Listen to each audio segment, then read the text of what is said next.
Well, it's been a busy couple of days here on Tally Ho. So we are hauling out today at 3 o'clock, but I've been busy getting the boat ready. Yesterday I was able to climb the mast using a borrowed ATN mast topper, I think it's called, or mast climber.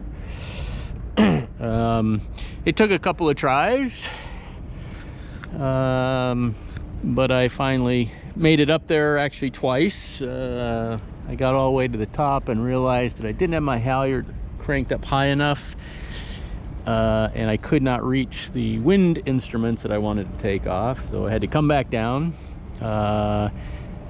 raise the halyard knot a little bit higher, and then try it again. Anyway, so we got up the mast yesterday, took the wind instruments off. I had taken the mainsail off already. This morning I took the jib off and changed the oil and oil filter on the engine. We've already pumped out, and I haven't used the head as far as I know since then, but on my way over to the Haulout this afternoon, I may try to stop at the pump out just to make sure.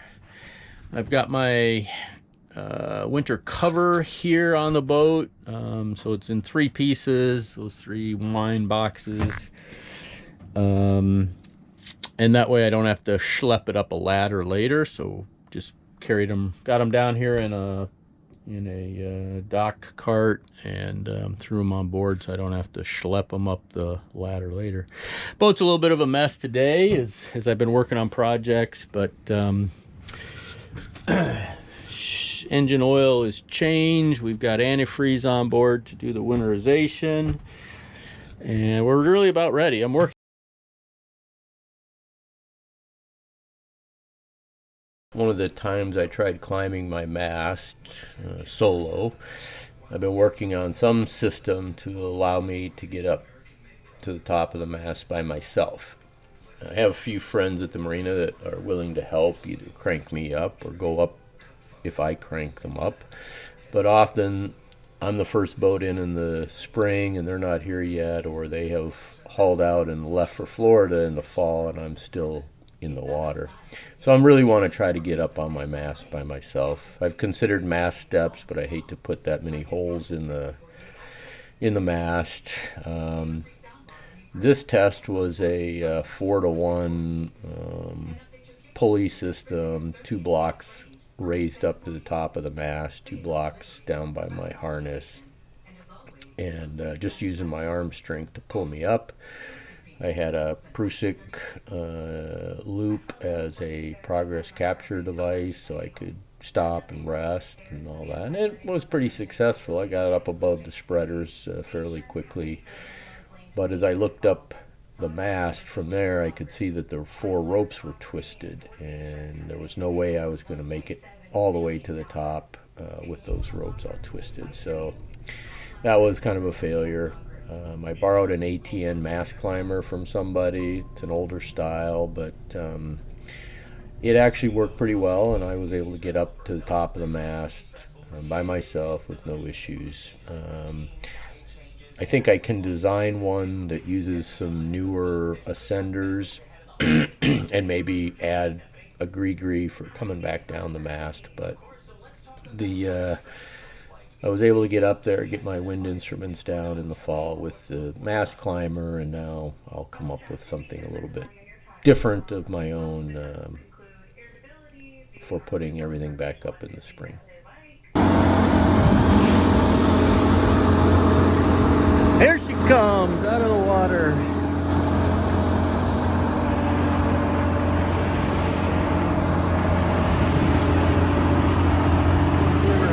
Spray off. Parker. Here she comes high and dry. See what she looks like under the water line.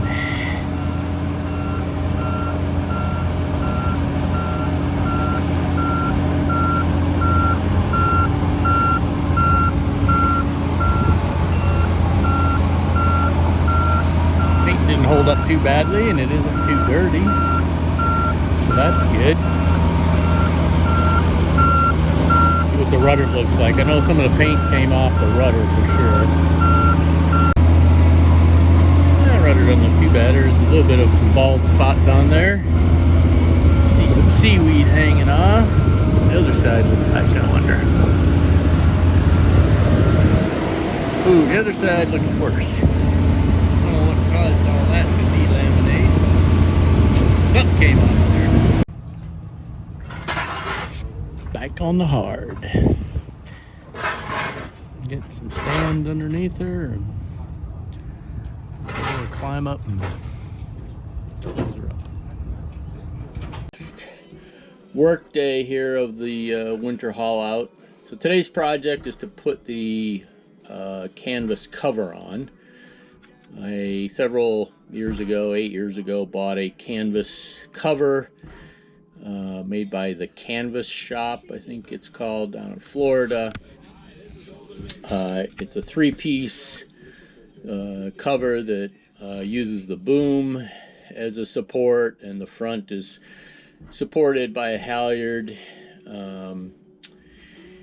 Anyway, I'm going to put that on today. It's 11 o'clock. I'm going to see how long it takes, and I'm going to try to do a time-lapse video.